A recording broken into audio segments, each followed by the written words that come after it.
现在你们拿着这个异化米，有足够的筹码和荆南王谈判。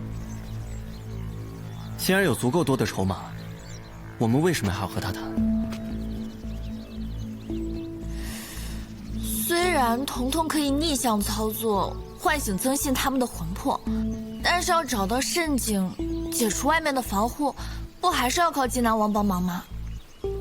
我们要靠他，但不需要他帮忙。荆南王这个人反复无常，信不过，而且我们没那么多的时间跟他继续耗下去。我们没办法找到蜃景，但是可以让蜃景来找我们。所以，我有个计划。刀子在外面帮忙看着，可以安心说话。不出所料，清风楼的内外都被荆南王安插了眼线。我们把异化米拿回来，是不是有些冒险啊？我们得到异化米本身就是个意外，他不可能知道我们手上有这么重要的东西。目前他想得到的，依然只是曼珠台的位置。现在最重要的是，赶紧把异化米交到百里渊手上。所以我们要演一出戏，荆南王才会相信。相信我们确实是把异化米拿回来了。相信彤彤是真的背叛了我们。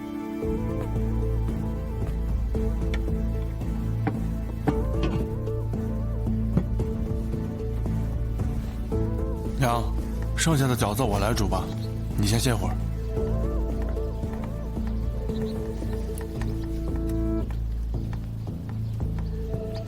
怎么这2天没听到谢公子的声音啊？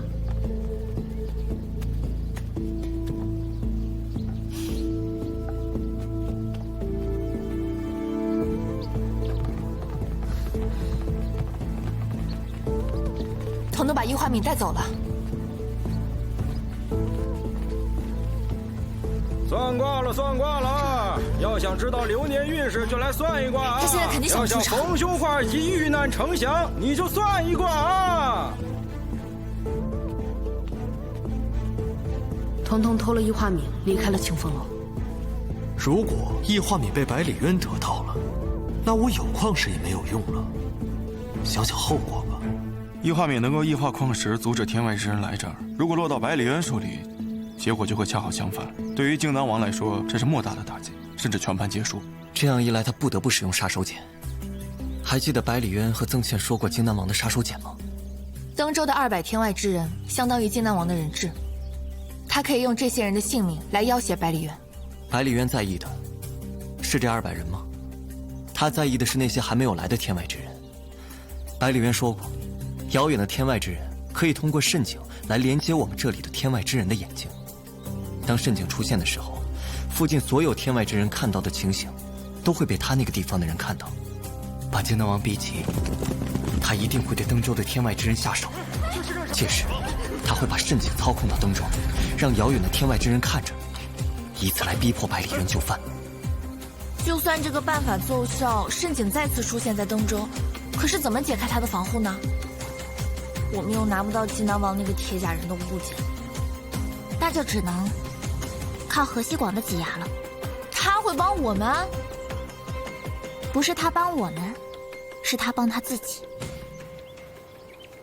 我跟你说了那么多，不是想让你一定要帮我，我只是想告诉你真相。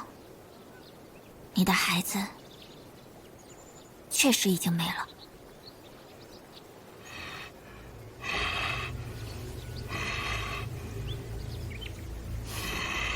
你来之前，他就得了病，你是知道的。天上那些人，最后没有救他，是我去领的遗体，按照他的遗愿进行阿骨葬。他说，这是你和他的约定。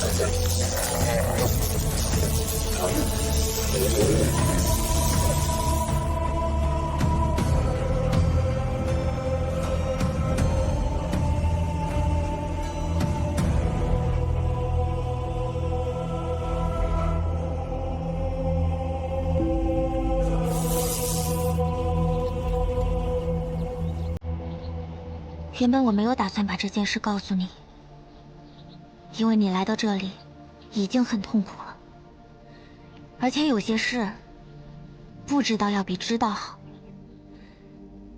但我实在不忍心看你因为那些不值得的人在卖命了。失去的永远都回不来了，你可以有自己的将来，你应该做回你自己。你的仇人在我们那边，不在这里。想要报仇，必须对付荆南王的挤压。我这里有一样东西，需要你交到河西广或者百里渊的手里。荆南王一旦知道你将异化敏拿走，随时会交给百里渊。那他最有效的办法，便是派挤压前去截杀。到时势必会遭遇河西广的挤压，他们双方旗鼓相当，一旦交锋，鹿死谁手很难说，而且还会招来那个隐形怪物。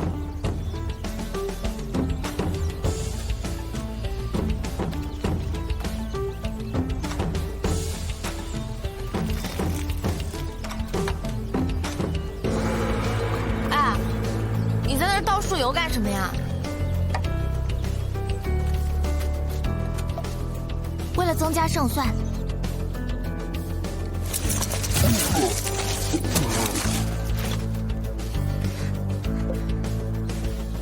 异化敏不光能异化矿石，还能异化炼出来的秋石。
如果你想让那些骗你的人付出代价，那你就把这个交到河西广的手里。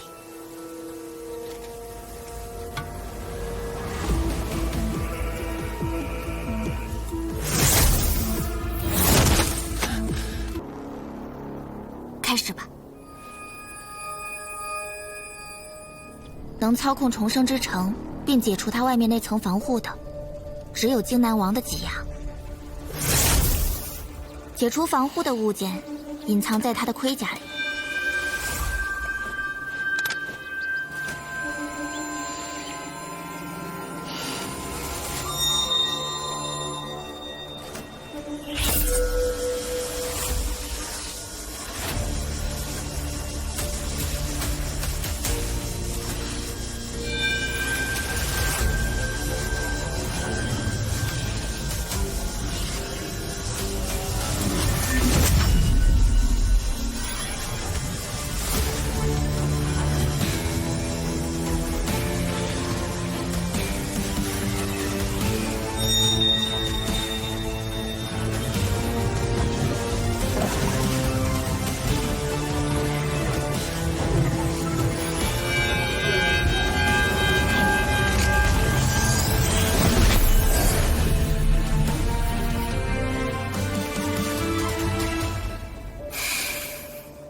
你是料到了我匀不出更多的人，所以才敢带这点人大模斯样的坐在那里。不过，我现在可是没有什么耐心了。如果半个时辰内我拿不到异化敏，我就让人点火，烧死那200天外之人。这笔账最后会算在你头上，谁叫你坐视不管呢？等到天外之人再来，也不会与你合作了，得不偿失啊，百里大人。我这就派人去拿，给我1个时辰。我知道你在拖延时间，但这有什么意义呢？而且你少惺惺作态了，百里大人。天外之人只能看到我们的情形，听不到我们说话，所以你只需要摆出一副焦急担忧的样子就可以，不必这么大声喊话。报！启禀皇上，有人攀登蜃景。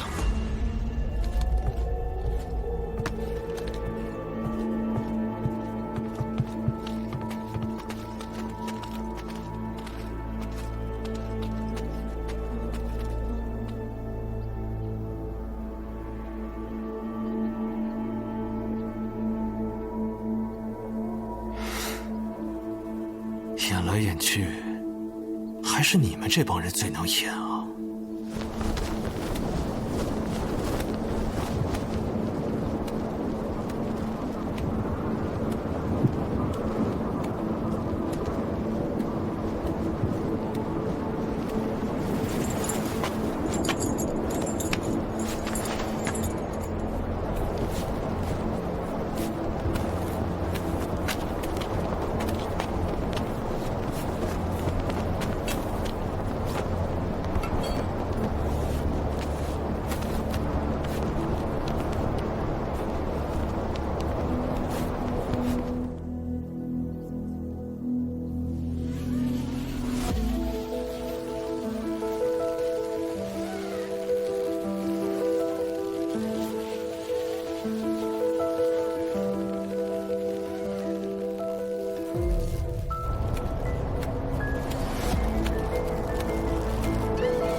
这绳子不能留在这儿，要是被察觉的话，百里渊或者荆南王的人可能会顺着它爬上去的。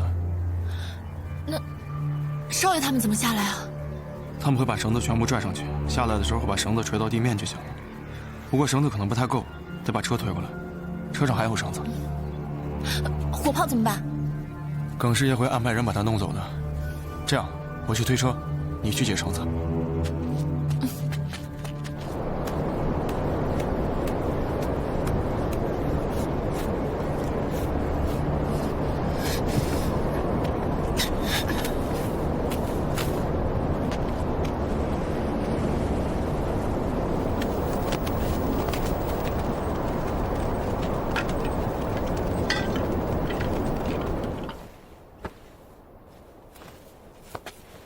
进城了，好受了一些吧？起码没有那么多风了。我以为这城里没什么东西呢。虽然是伪装用的，但也要像一些。前面右转一直走，就是我们的目的地，那里有座大殿。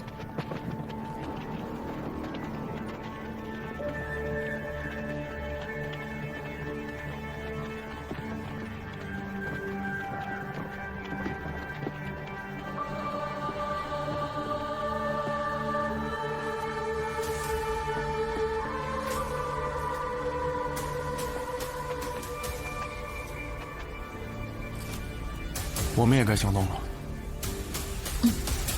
也就是说，那些都是百里渊的人。他早就派人混进了城里，就等我们把这些天外之人给抓起来，然后趁我们兵力分散，逐个击破，对天外之人实施营救。恰恰相反。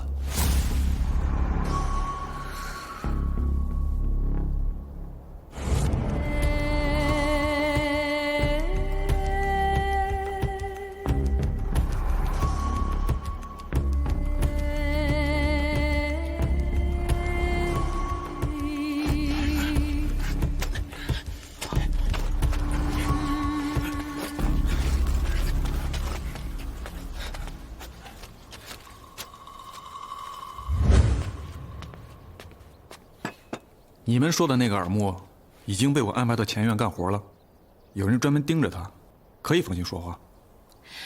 怪不得说清风楼没你不行呢，哈！过奖了，我主要还是盼着各位能救我们东家。有劳了。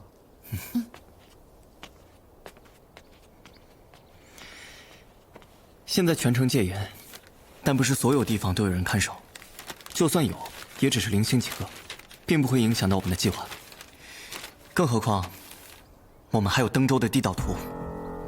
这是曹忠他们当时挖的地道，我们走地道不会被察觉。接下来，我们几个人都要按照计划来行事。哎，你来了，坐。谢谢。前2天豹哥跟我说城里多了很多乞丐，他觉得奇怪就查了查，发现不光是多了乞丐，还多了很多脚商和旅客。这些人伪装得很成功，但是豹哥还是查出来了，他们来自于陈州。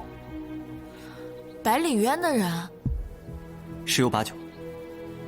他们的人混进来想干嘛？救人吗？他们可是提前几天来的，那时候盛景还没出现，这些人也还没被抓起来。这里面一定大有文章。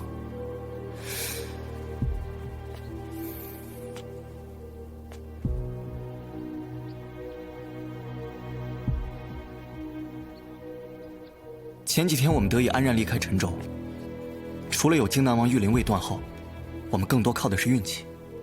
而我最不相信的，就是运气。你怀疑是百里渊刻意为之，想继续利用我们？如果有这个可能，就意味着我们想要做的事情，也是他想要做的。就像之前我们去找他帮忙，其实也是他想让我们去的。也就是说，我们目前所有的计划都在百里渊的掌控之中。报，曹胜一行人已离开陈州，去往九原山方向。让他们回来，不用继续跟了，以免打草惊蛇。是。我们通过曼珠袋找到矿石，他一定能料到，甚至能料到曼珠袋下面有异化米。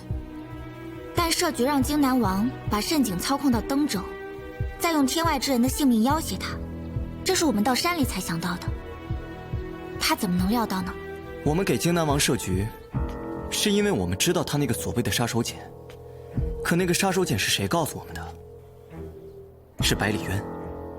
荆南王只带这么些人，却敢在登州逗留这么久，你不觉得奇怪吗？我听曹胜说过，荆南王有他所谓的杀手锏。登州有近200天外之人，他们还无法离开那里。如果荆南王发现我这里有所异动，他一定会拿那些人命来要挟我。当时我没有明确问他这个问题，但他却顺了我的话，把这事全都告诉了我。荆南王的杀手锏是百里渊最致命的弱点。我之前问过荆南王你的杀手锏是什么，他尚且3缄其口。都说是杀手锏了，你该不会认为我会告诉你吧？而百里渊为什么会如此爽快地将他的弱点暴露给我们？那只能说明一件事，他想让我们利用这个弱点。不，你们越说我越糊涂了。利用这个弱点，那他不就被动了吗？荆南王把那些天外之人抓起来当人质，百里渊又这么在乎那些人，他肯定会就范呀。到时候荆南王提什么要求，他都会答应的吧？他为什么要主动让自己陷入到这种不利的局面？这个主动说得好。既然是主动，就意味着这个局面不会对他完全的不利。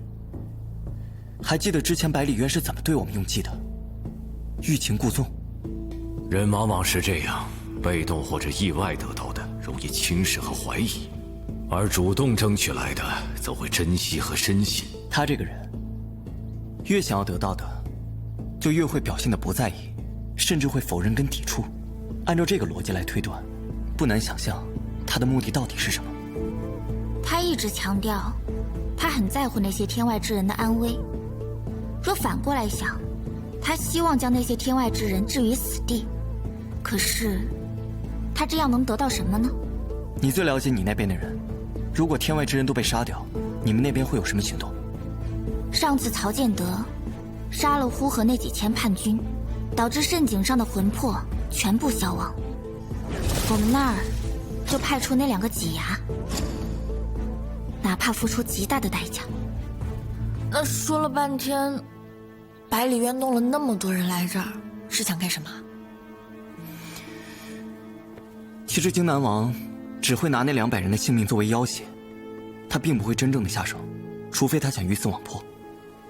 而百里渊也不能主动把他逼到那个境地，所以最好的办法就是百里渊亲自动手，再让天外之人误以为是荆南王自己做的。所以百里渊的人来到登州，是为了等一个契机，而这个契机就是我们给荆南王设局，让他把慎景操控到登州，再将那200人抓起来。荆南王无极观的人并不多，到时候兵力分散，百里渊的人就可以趁机浑水摸鱼，假扮成荆南王的人，将天外之人全部杀死。如果这次这200天外之人再次死于非命的话，那来的恐怕就不止这2个解牙了吧？冤有头债有主，谁杀了这200天外之人，他们就会找谁报仇。这也是百里渊希望荆南王杀死这些天外之人的原因。也许他们会怪百里渊营救不力，但是更多的怒火还是会烧向荆南王。这样一来，百里渊既可除掉荆南王，又不至于彻底开罪天外之人，一石二鸟，两全其美。这样死的不只是天外之人，那些肉身没了，死的也是登州那200个百姓。只要我们登上了慎景，统统进行逆向操控，就可以摧毁慎景。到时候，不光200天外之人会变回登州百姓，而且因为慎景没了，那些天外之人再也看不到我们这边的情况。那百里渊做的一切，都只是徒劳。百里渊知道了我们所有的计划，他一定会派人阻拦。不管是到慎景上去，还是救那200人，都将杀机重重。我们往好的结果想一想，起码我们也知道他的计划。虽然螳螂捕蝉，黄雀在后，但黄雀的背后还有弹弓呢。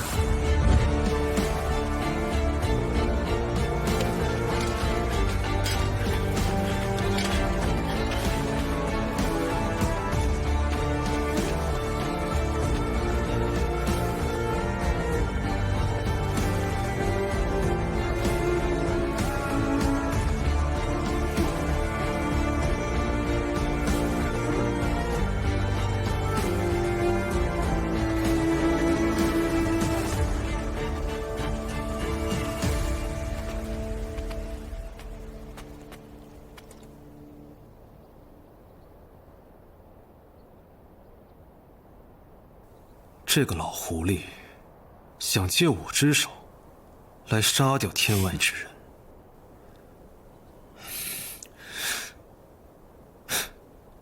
算了，我现在说的越多，他越得意。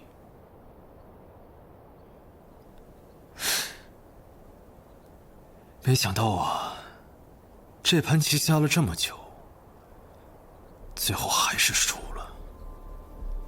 我们护送你离开登州，还是有把握的。没有什么用。现在最大的威胁不是百里渊，也不是将来要向我报仇的天外之人，而是蜃景上的这几个家伙呀。他们一旦成功，那我可就魂飞魄散了。我可以输，但不可以死。输不了，我赶过去救那些天外之人。来不及了，你会死的。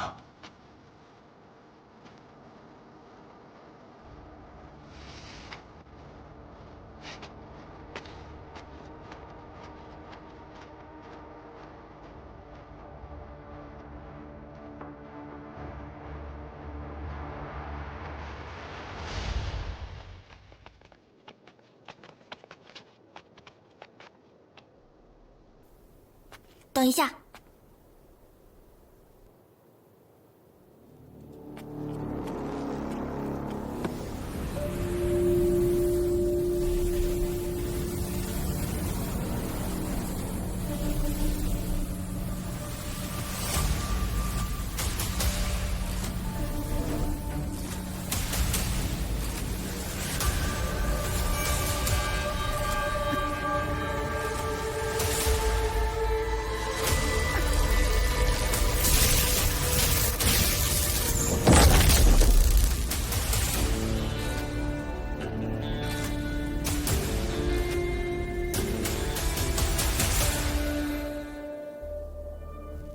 你刚才说你的挤压能够破除蜃景的防护，那为什么不直接摧毁蜃景？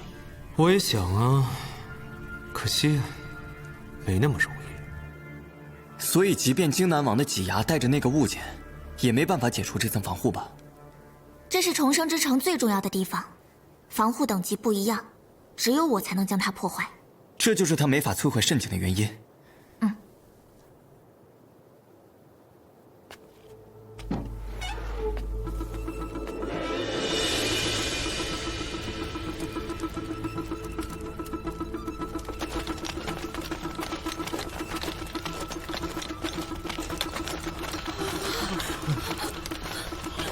圣上口谕，立即点火！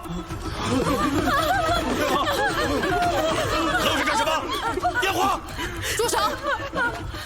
我是千机卫羽自营统领南宫羽，龙纹令牌在此，圣上有谕，不许点火。你假传口谕，违抗圣命！圣命？你们主子百里渊有资格下圣命吗？贼喊捉贼！你阻止点火，我看你才是百里渊的暗中！立即点火！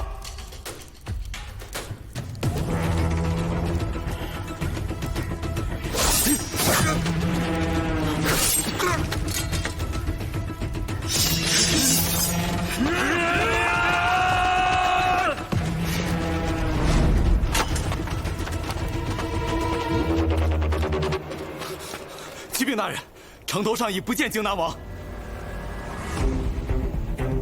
开始吧。领命。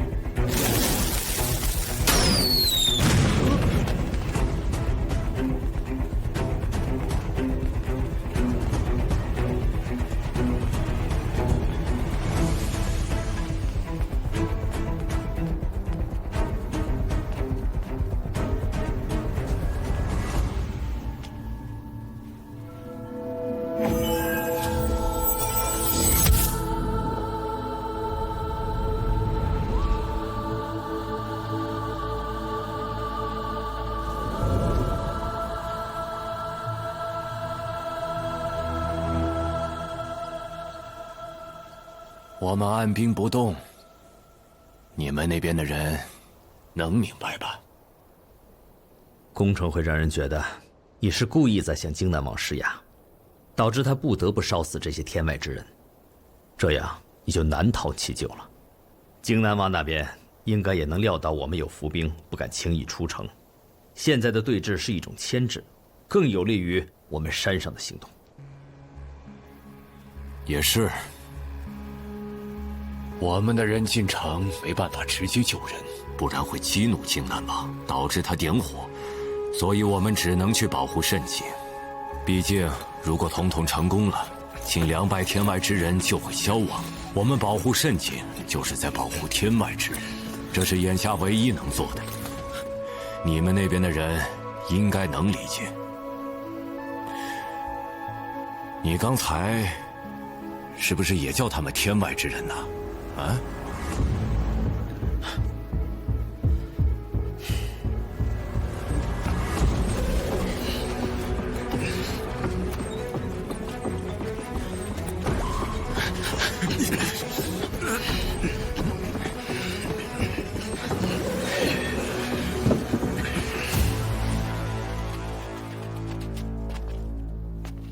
把谢锦堂放这上面。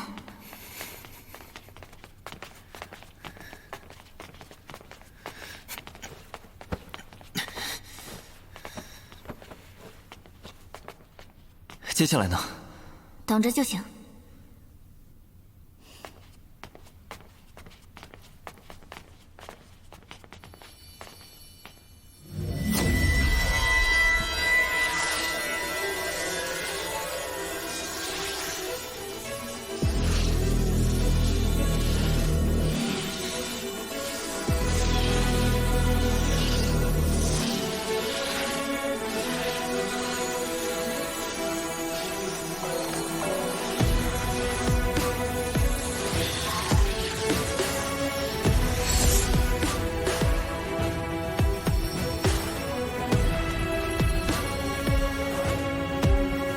这上面的是正在发生的事情吗？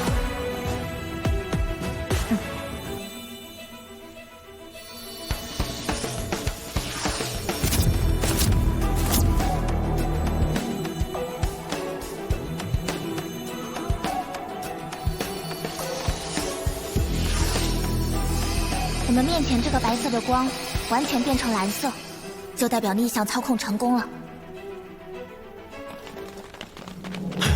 慎景的2层防护都被破坏了，没法显速。现在开始，我不能离开这里，否则前功尽弃。靠你们了。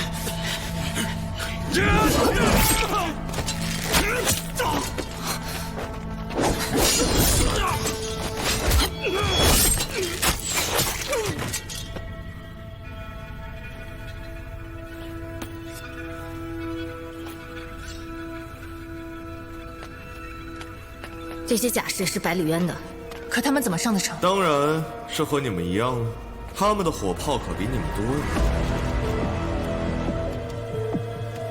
得亏你们没在城楼那儿，不然早被轰了。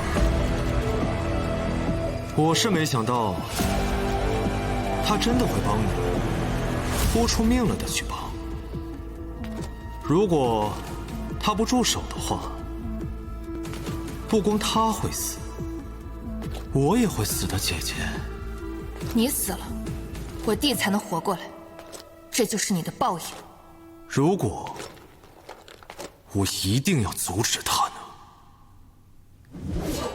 那你现在就得死。你们以为2打1就有胜算了是吗？百里渊派来的人可不止这几个。你们把慎景给毁了，那百里渊可怎么办呢？所以他们的目的和我是一致的。登城是慢了些，但是他们会一波一波前赴后继的到来，到时候你们又能扛多久？哼！你们看，我的帮手来了。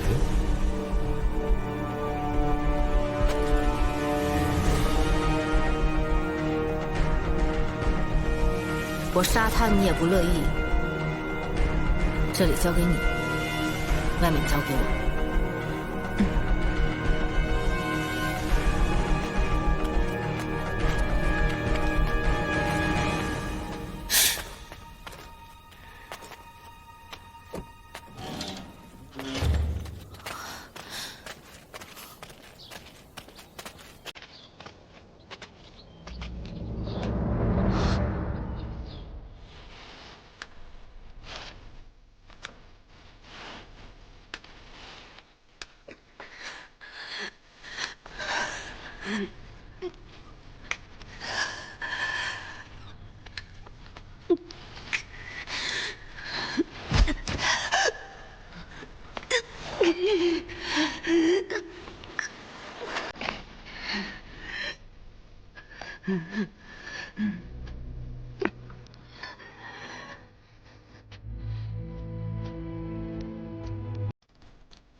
天子一怒，伏尸百万。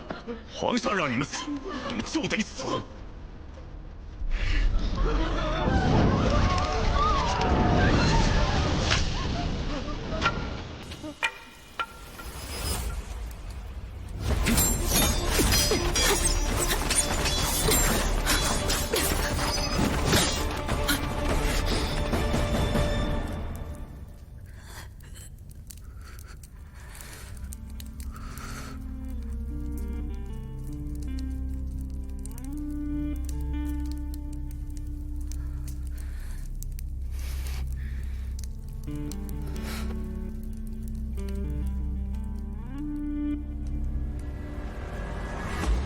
姐姐，对你动手，是我最不愿意的。对你动手，我倒是挺乐意。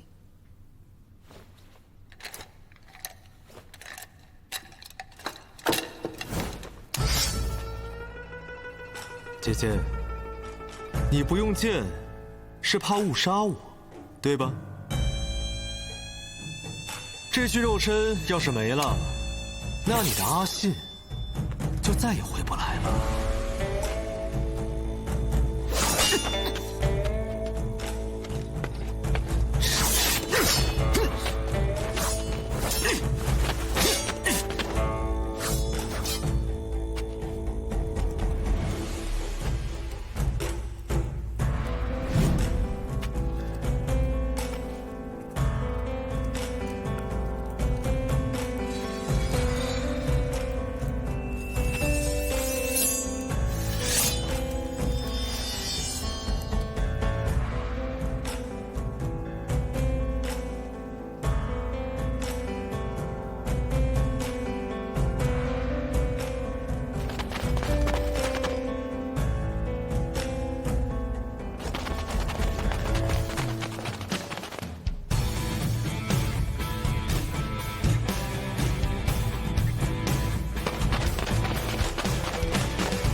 眼下荆南王已经不见了踪影，没办法和他继续谈判。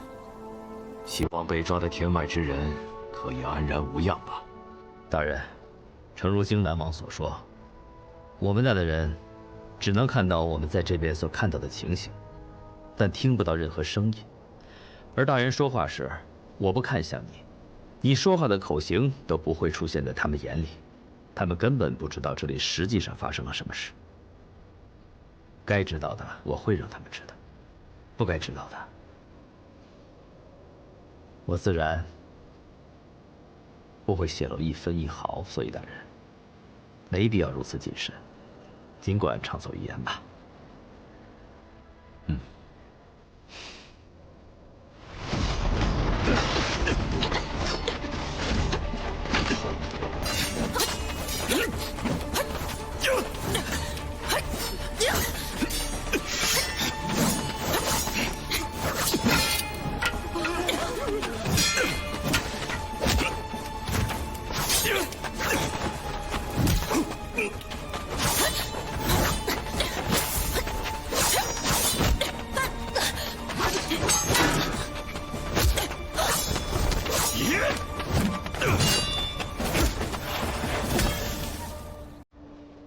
你们那里的人，现在应该在关注着山洞里的情形。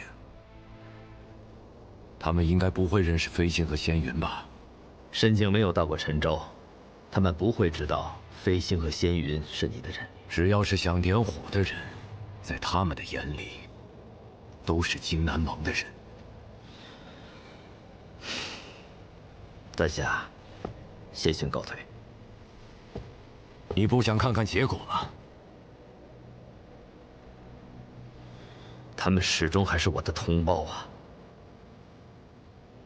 我能理解，但这么多年，你们那里总是畏首畏尾，举棋不定。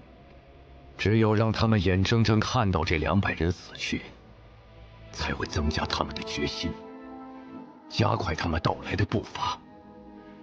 虽然现在怪物还存在，但是我们有异化敏，找到矿石也是迟早的事。将来，这会是一个大好的局面。我不是为了自己，是为了你们，也是为了这个天下。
断开了，医疗床失去了作用，我这里不能停止，你赶紧把线接上。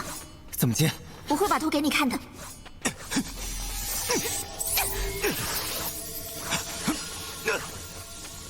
照着图接，千万不能接错，只要接错一根，医疗床就会损坏，谢锦堂就没得救了。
这就是神级营第一刀。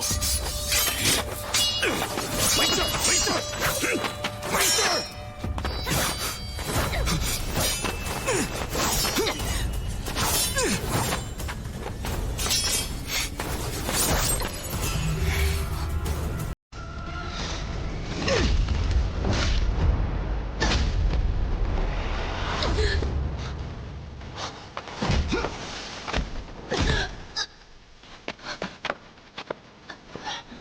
怎么样？眼睛看不清了。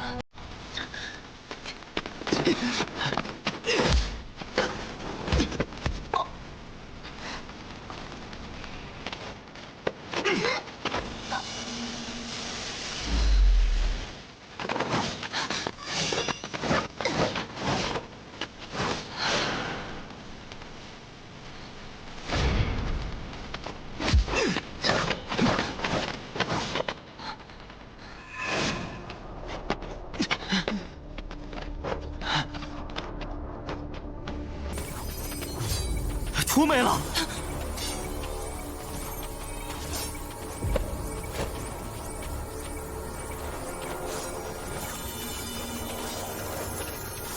你那图没法显示了，那怎么办？你刚才记住了吗？照着图接，千万不能接错，只要接错一根，医疗床就会损坏，谢锦堂就没得救了。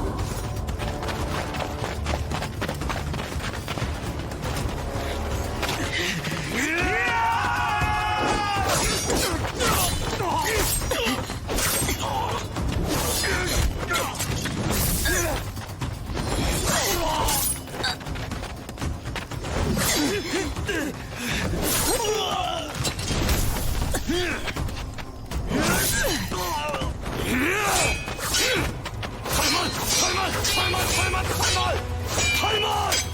刀都拿不稳。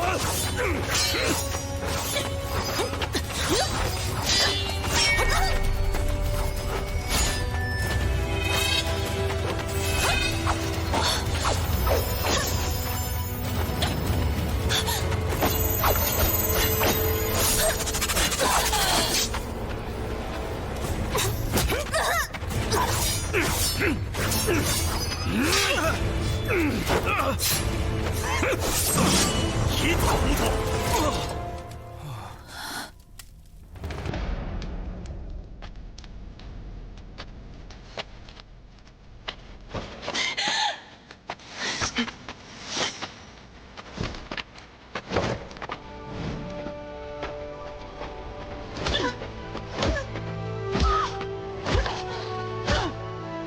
我希望你记住，你的性命比任何事情都要重要。少爷，这次我不能听你的了。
你想做点力所能及的事儿，帮风波害把真正的彤彤找回来，这算是种弥补吧。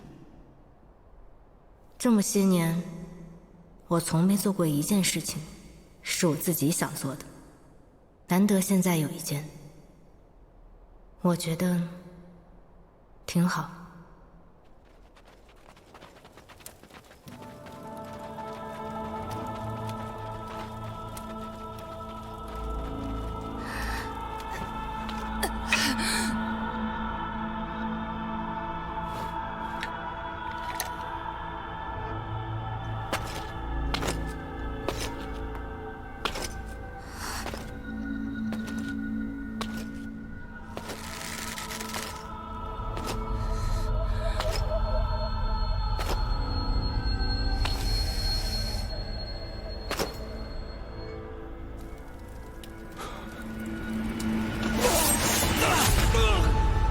很多人在卸甲之后，都会想起当年战场的情形。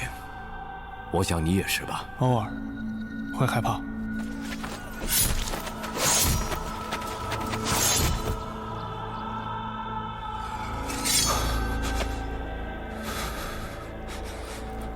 或许你只是怀念，或许是怀念，是怀念，怀念。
一大不动！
地形太复杂了，身处其中一定会迷路的。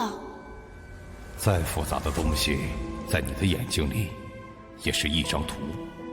你看一眼的时候，那张图已经到你脑子里了。你要做的是，怎么从脑子里找到这张图，用之不分，乃凝于神，它自然会浮现出来。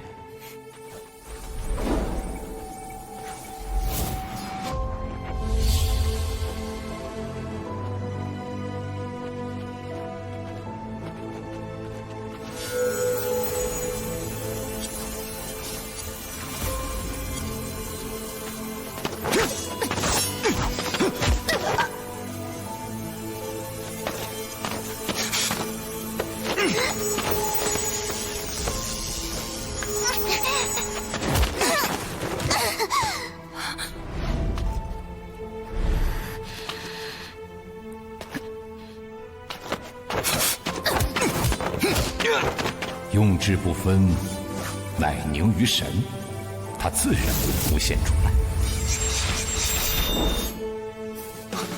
黄黑黑，黄黑黑，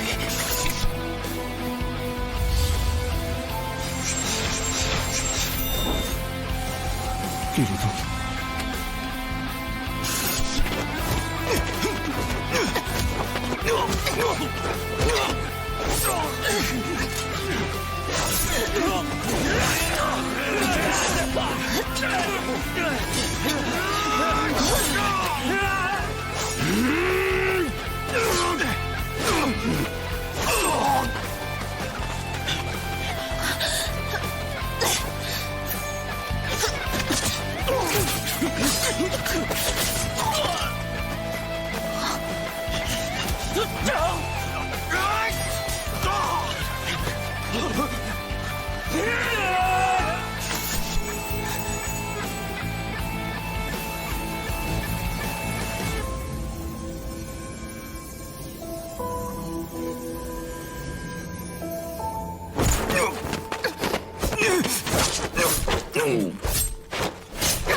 他不一样，我不会转性，转性与否，不由人，由事。我可以死，不可以输。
你们想见的人，会去见你们的。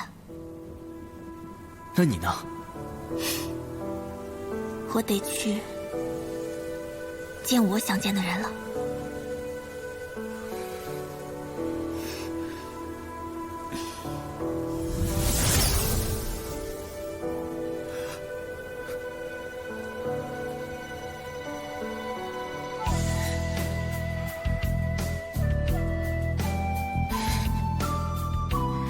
姐姐，真可惜，我不是阿信。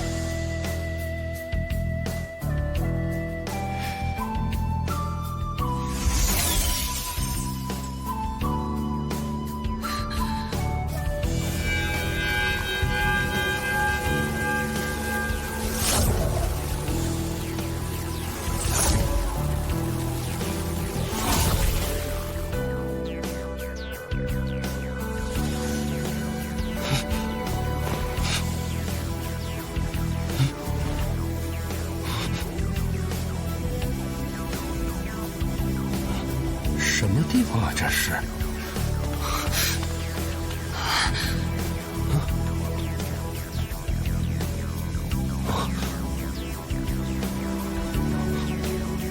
难道你们俩也死了？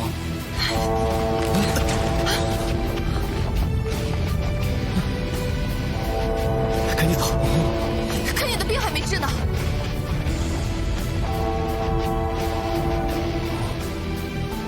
算了，走吧。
林寒，我没事了，咱们走吧。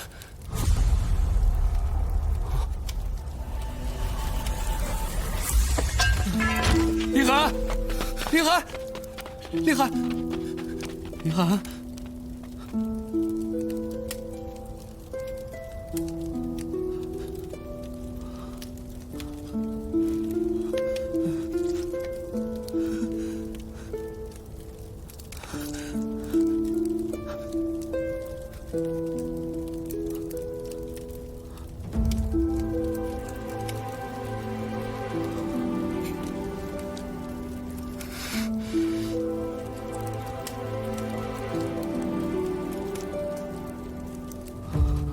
好像我跟你认识这么久，还没见你笑过呢。有什么值得笑的吗？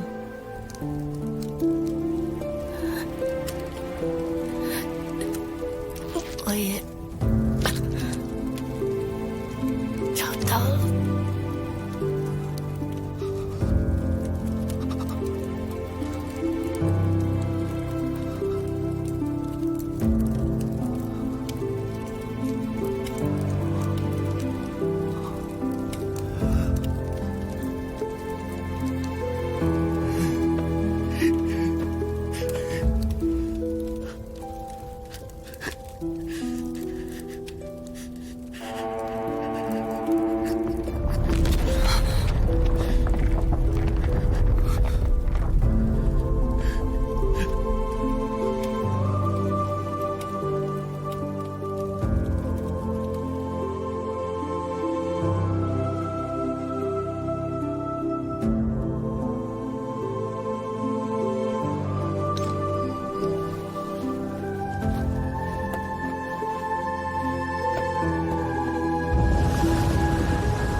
不好了，事情毁了。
大人，城楼上有人。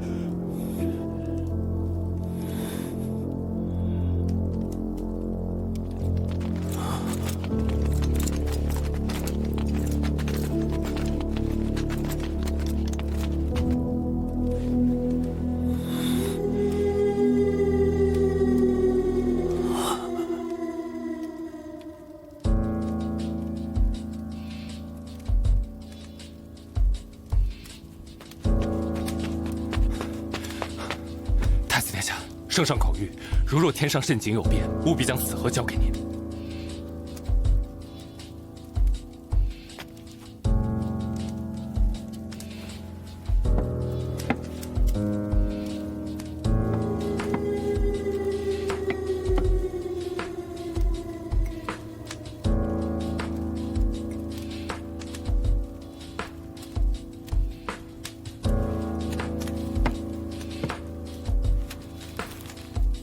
老八，这个烂摊子交给你了。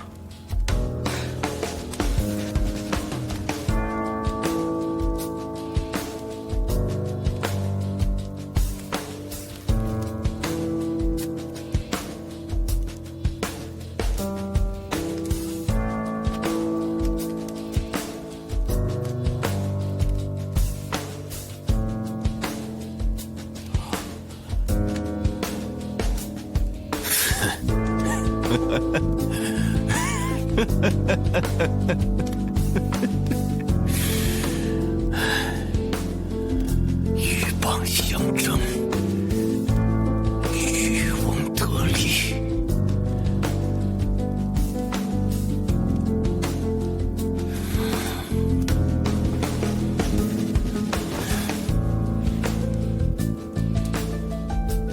回府。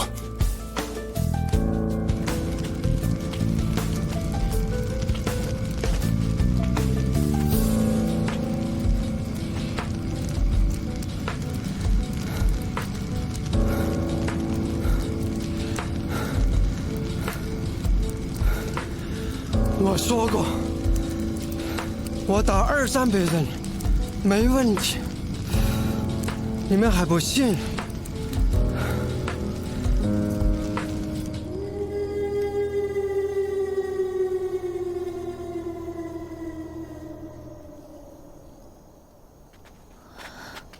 云娘，没事吧？你们俩？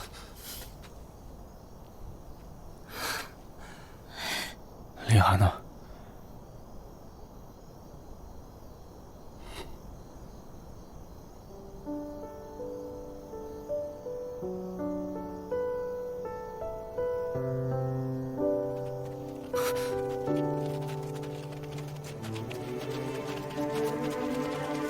被抓的人回来了，在南城门，都在南城门，都在南城门，快去领人呐！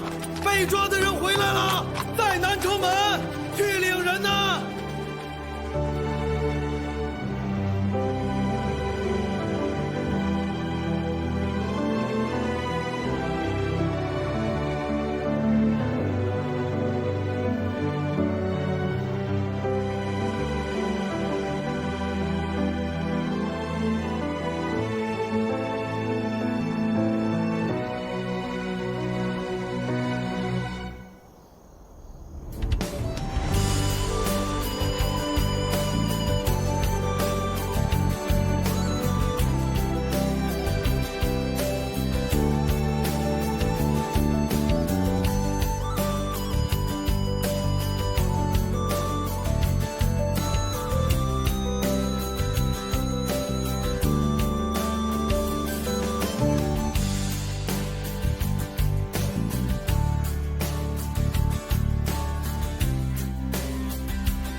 姐姐，你怎么哭了？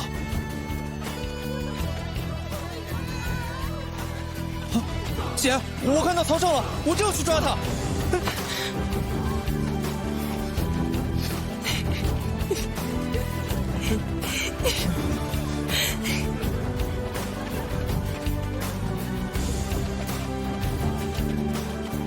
你是不是又去打架啦？伤成这样，唉，真没用。下次记得叫上我啊。嗯。好。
我说曾倩啊，这2个多月没见了，我们这好不容易过来看看你，啊，这爬山爬的我腿都快断了，本来还想着能吃点什么山珍野味啊，你就整了这么几只烤兔子招待我们呢？啊，我们这儿的兔子也是野味啊。哎，你想吃什么？你们清风楼没有啊？我就是想过来看看，你们当初是在什么环境下想出计划救我们的？不过刚才看了曼珠带呀，没想到这么不起眼。我就是说嘛，是不是很像牵牛花？哎呀，这想想，前段日子发生的事啊，就跟做梦一样。你之前说过，有一种感受会刻骨铭心，就是在特殊的时间，特殊的场合，遇见特殊的人。我想，我们大家，也许就是这样吧。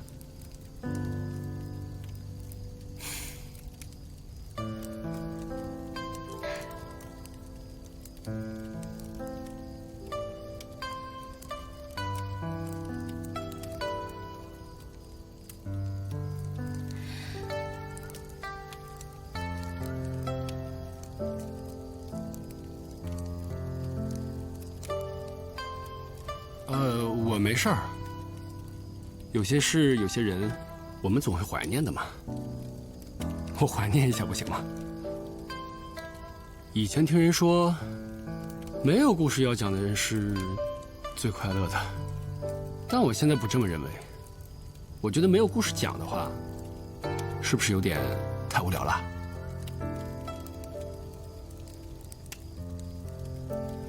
不无聊的人回来了。哥哥姐姐，我给你们摘了一些果子。应该叫大伯大娘。你确定这是真正的彤彤？他跟另一个彤彤就这点最相似。我说你俩是真行啊，大晚上还跑去摘果子，来一个。我们小孩子眼力好。小孩子，你可别忘了，你之前可是个老太太。那你不得叫我大娘？再说了，我是老太太又怎么了？那这儿还有个皇上呢。你们不得下跪吗？什么意思啊？谁是皇上？我什么都没跟他说。哎呀，这有什么嘛？曾倩，说了才能过嘛。来，曾庆，坐好。我给你讲个故事。这个故事讲的是一个猎人如何变成一个皇帝。讲什么讲啊？人家曾倩让你讲了吗？他不说话就是默许了呀，是吧，曾倩？哎呀，你这果子原来不是吃的，是用来打人的，是吧？没有酒的话，那就赶果子吧。山上这野果子能把你们养这么大，我也是挺好奇的。曾信，你说你这一大无虫就吃果子就行了，要不以后啊，我去给大家拿水。清风楼随时跟你解压你。